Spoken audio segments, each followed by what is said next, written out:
जी। एक दर्शक बहुत देर से यहाँ पर कमेंट कर रहे हैं, उन्होंने दूसरी बार ये कमेंट किया। एक तो इसी जो चर्चा हम कर रहे हैं अतिक्रमण को लेकर के, कम शब्दों पर आपका लास्ट स्टेटमेंट, क्लोजिंग स्टेटमेंट ले रही हूँ। साथ ही भर्ती घोटाले की बात की जाए, अंकिता भंडारी की बात की जाए, अंकिता भंडारी हत्याकांड हो, चाहे बेरोजगारी हो या भ्रष्टाचार हो, इन जैसे संवेदनशील मुद्दों का निराकरण कौन करेगा, ये दर्शक लगातार पूछ रहे हैं। कई ऐसे कमेंट्स हैं, मैं सबको तो नहीं दिखा पाऊंगी यहाँ पर, लेकिन ये कमेंट जो है, मुझे बिल्कुल लगा कि इसे पूछना चाहिए। तो इस पर आप दोनों से, संजय प्रसाद भट्ट जी से और आपसे गजेंद्र जी, उसका खत्म करें इस चर्चा को।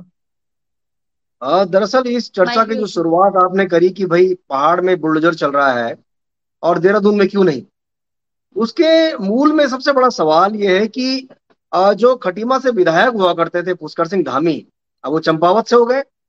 लेकिन इनसिक्योरिटी का लेवल इतना बड़ा है कि आज उनका भी देहरादून में घर बन रहा है। उनका देहरादून में घर बन रहा है डिफेंस कॉलोनी में। वो क्यों बन रहा है? क्योंकि बगल में त्रिवेंद्र सिंह का घर है। उसके थोड़ा और नजदीक जाएंगे तो भगत सिंह कोश्यारी का घर है। वहां सुबोध उनियाल रहते हैं, वहां हरक सिंह रावत रहते हैं, वहां यशपाल आर्य और वहां से लेकर इंदिरा हृदयेश तक के घर है। तो डिफेंस कॉलोनी में जो सरकार बैठी हो, जब विपक्ष बैठा हो, तो उस देहरादून को इन लोगों ने यह मान लिया कि अब अगर जिंदा रहना है तो सिर्फ देहरादून ही सुरक्षित बच गया। ये तो ये मानक है कि इन लोगों के बस का इस देहरादून से बाहर जाना है नहीं। इसलिए हो सकता है कि ये जो लोग यहाँ कब्जा करके बैठ गए हैं, इनके लिए अध्यादेश लेकर आ रहे हैं। और हमारा जो पहाड़ का भोला भाला आदमी है, जिसके पास अपना रोजी रोटी का साधन भी अगर वहां पर है, लेकिन वो इस मजबूरी में वहां से भाग कर आ रहा है क्योंकि उसके बच्चे के पढ़ने के लिए अच्छा स्कूल नहीं है। वो बीमार हो रहे तो वहां अस्पताल का इंतजाम नहीं है। और ये मानदंड, ये वही तो लोग हैं जिन्होंने अलग पहाड़ी राज्य मांगा था। अब अलग पहाड़ी राज्य मांग लिया और पहाड़ी राज्य में हालत ये है कि एक उदाहरण मैं और आपको देने वाला हूं कि हिल स्टेट के नाम पर प्रस्ताव भेज दिया कि हमें टाउनशिप बनानी है। तो हिल स्टेट के नाम पर 500 करोड़ रुपए आपको मिल सकते हैं, और आपने प्रस्ताव कहाँ का बना दिया बनाने के लिए? डोईवाला में और किच्छा में। अरे कम से कम इतनी तो नजरों की शर्म कीजिए कि पहाड़ी राज्य के नाम पर कम से कम अगर तुमसे कुछ नहीं हो पा रहा है और भारत सरकार के पास उस चीज के लिए पैसा है, तो उन 500 करोड़ से आप कर्णप्रयाग में ही टाउनशिप बना लेते, जहां आपकी ट्रेन कुछ दिन बाद जाने वाली है। जिस ट्रेन को लेकर आप गला फाड़ फाड़ कर चिल्ला रहे हैं, पता नहीं क्या क्या कमाल होने वाला है, आप वहां नहीं बना सकते। आप श्रीनगर में बना लीजिए, आप देवप्रयाग में बना लीजिए, टिहरी पौड़ी चमोली उत्तरकाशी बागेश्वर अल्मोड़ा पिथौरागढ़ कहीं तो बना लीजिए आप। आपसे वहां क्यों नहीं बन पा रहा है? आपका मतलब ये हो गया कि जितना भी अगर कुछ काम होगा तो वो देहरादून बेस्ड हो जाएगा, हरिद्वार और उधम सिंह नगर बेस्ड हो जाएगा। इससे बाहर की सोच तब तक नहीं हो सकती जब तक इस प्रदेश का मुख्यमंत्री इतना डरेगा कि उनको लगेगा नहीं भाई, मेरा भी घर देहरादून में होना चाहिए। मिनिस्टर्स का भी वही है, एमएलए की भी वही है। तो पहाड़ की चिंता कौन करेगा? और जो दूसरा सवाल वो पूछ रहे थे कि बेरोजगारी का, अंकिता भंडारी, ये तमाम जो सवाल है, इन सवालों पे चर्चा कौन करेगा? जिस दिन आप वोट देने जा रहे हो उस दिन आप क्या बोल रहे हो? अभी आपने 2 दिन पहले सुना तो प्रधानमंत्री मोदी के मुंह से कि 2047 में बहुत बड़ा कमाल होने वाला है।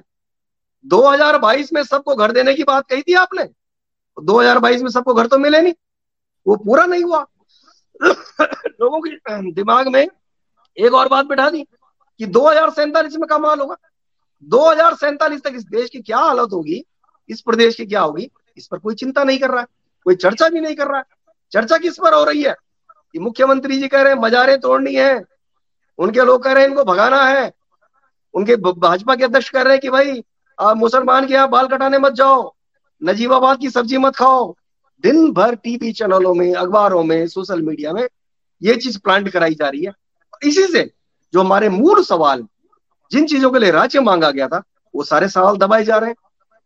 और जब तक ये सरकार, इस सरकार को चलाने वाले लोग इसी प्रकार देहरादून में बड़ी बड़ी कोठियां बनाते रहेंगे, तो ये इस देहरादून से बाहर जाने की हिम्मत नहीं कर पाएंगे। ये नहीं जाएंगे हम्म। तो अधिकारी भी क्यों जाएगा? और जब अधिकारी में नहीं जाएगा तो फिर पहाड़ के लोग ऐसे ही भाग भाग के आज सारे जिले खाली तो हो रहे हैं। अगला परिसीमन बहुत भारी इस प्रदेश पर पड़ने वाला है। तो पब्लिक जो है, पब्लिक जब तक ये समझेगी नहीं बात को कि वो जिसको वोट कर रहा है वो कर क्या रहा है, उसने अपना घर बना दिया, उसने अपने बच्चों को देहरादून के अच्छे स्कूलों में बैठा दिया, उनकी पत्नियां देहरादून में जगह जगह भाषण देने जा रही हैं। जब ये क्या करेक्टर हो नहीं है। जाएगा तो सारे सवाल वहीं दब कर रह जाएंगे। हम्म। ठीक है, शांति प्रसाद भट्ट जी 1 मिनट में अपनी बात रखिए, क्लोजिंग कमेंट, आपका माइक आपका म्यूट है, फिर शीशपाल सिंह बिस्जी आपके पास में लौट रही हूँ। देखिए रितिका, बहुत अच्छी बात कही गजेंद्र भाई ने। और मैं आपको बताऊं, 2013 से मेरे क्षेत्र में ड्रोन से सर्वे हो रहा है। जो जानकारी मिली है, सरकार जो जंगल बन रहे हैं, जमीन जो ग्रामीणों की, किसानों की, उस पर डिम्ड फॉरेस्ट के नाम से उसका अधिग्रहण करने जा रही है। यह सूचना हमारे पास आ रही है। 2013 से यमकेश्वर में आपदा है। हर साल बादल फटते हैं। आज लगभग 10 साल के हो गए हैं, मगर सरकार अभी तक इसका कोई समाधान नहीं निकाल पाई कि इतने बादल फटने के पीछे कारण क्या है और इससे ग्रामीणों का बचाव क्या होगा। मेरा क्षेत्र यमकेश्वर में बैरागढ़ और जोगियाना में कैंप में 6 आदमी दब के मर गए। जिला अधिकारी की हालत ऐसी है, इतना लाचार जिला अधिकारी यमकेश्वर में मैंने देखा है। वो बेचारा करेगा क्या? एनडीआरएफ के पास इक्विपमेंट नहीं, हाथ जोड़कर तो जेसीबी से काम करवा रहे हैं। मेरे क्षेत्र में आप देखेंगे, जुलेडी में जो है 2 मकान टूट गए। कांडा खाल, तल्ला कांडा खाल में किसानों के 5 मकान टूट गए, बेघर हो गए। ऐसे ही अभिमाला का हाल है। ऐसे ही गुंडी, तल्ला गुंडी के अंदर एक किसान बीमार है, उसका गुलाब सिंह नेगी, उसको बीमारी में इलाज के लिए ना डॉक्टर मिल रहा, ना पटवारी सुन रहा, ना एसडीएम जा पा रहा। कारण सड़कें टूटी हुई हैं। हमारे यहाँ पर खैर खाल में सड़क टूट गई, गाड़ी क्रॉस करने के लिए लगभग लगभग आज 8 घंटे हो गए हैं। वहां पूरा मतलब काला पानी यमकेश्वर बन गया है। अब हम अधिकारी से बात करते हैं, अधिकारी बेचारा क्या कहेगा? उसका एक ही काम है, हाँ सर हम कर रहे हैं, मगर करे कहां से? बिना संसाधनों के पटवारी क्या करे, एनडीआरएफ क्या करे, जिला अधिकारी क्या करे? ये जो कमियां हैं, इसको सुधारने की जरूरत अगर 13 सालों में सरकार नहीं कर पाई है, तो आप समझ सकते हो कि पहाड़ में रहने वाले पहाड़ के वासियों का को कितना अनदेखा ये सरकारें कर रही हैं। हम शिकायत करते हैं तो हमारी बातों को सुन कौन रहा है?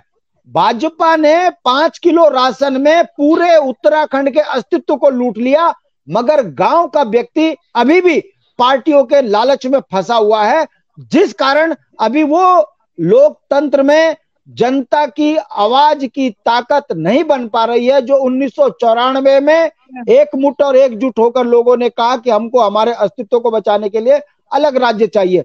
इन 23 वर्षों में ठेकेदार, गल्लेदार, पल्लेदार तो बन गए नेता। अब वो जब नेता बने तो उन्होंने 5 करोड़ की बिल्डिंग को 25 करोड़ की बना दिया, 2 करोड़ की सड़क को 20 करोड़ की बना दिया। परिणाम आपके सामने। सुबह पुल बना, शाम को उद्घाटन हुआ और सुबह खबर आ गई कि पुल गिर गया। भाजपा के शासन काल में गौला का पुल गिरता है, श्रीनगर में पुल गिरता है, रुड़की में पुल गिरता है, उत्तरकाशी में पुल गिरता है, और अब भाजपा का शासन है, कोटद्वार में पुल गिर गया, देहरादून में थानों वाला पुल गिर गया। देहरादून के अंदर जो नए पुल बने थे अभी जो है एयरपोर्ट वाले, सारे नीचे गिर गए। अब बताइए कार्रवाई किस पे करोगे भाई? जब 40% कमीशन खाओगे तो पुलों ने गिरना ही है और गांव में सड़कें दरकेंगी दरकेंगी। जब सत्ता में बैठे सत्ताधीश 13 वर्षों में दोनों पार्टियां, जब क्लाउड ब्लास्टिंग हो रही है, आकाशीय बिजली गिर रही है पहाड़ों में, क्या कारण है कि अब पहाड़ों में बारिश कम और बादल फटने की घटना हो रही है?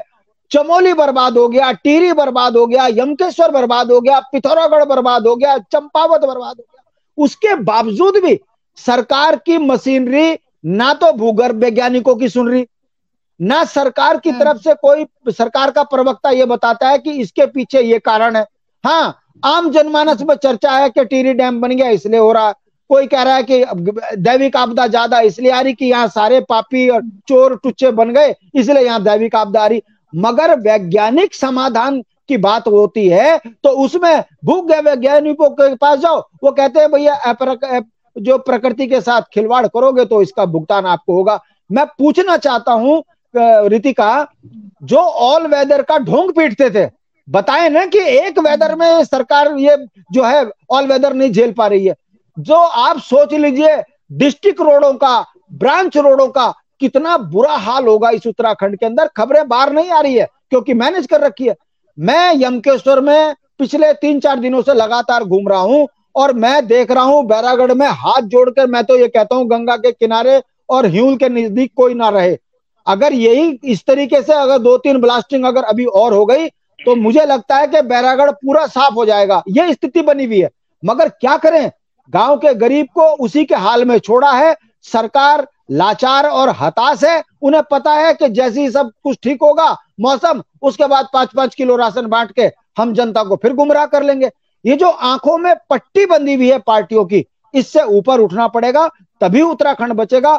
वरना जो हालात मुझे इस समय पहाड़ों में दिख रहे हैं, पहाड़ों दरकना छोड़िए, हमने कभी ये खबर नहीं सुनी कि 24 घंटे सड़क टूटी हो, मगर जिस तरीके से तोता घाटी पूरी साफ, ऑल वेदर पूरी साफ, अगर ये स्थिति है तो ईश्वर बचाए इन चोरों से, जिन्होंने उत्तराखंड के को कर्ज में डुबा दिया, विकास के नाम पे घोटाले कर दिए, नौकरियां इन्होंने खा दी, स्वरोजगार इन्होंने खा दिया। अब ये हमारा डीम्ड फॉरेस्ट बनाकर लूट रहे हैं। इसका समाधान तभी होगा जब क्षेत्रीय दल आएगा, वरना ईश्वर जब बचाए इस उत्तराखंड को। हम जो है बेईमानों के हाथों में बुरी कदर जकड़े जा चुके हैं और अब हमारी कोई सुनवाई कहीं नहीं है।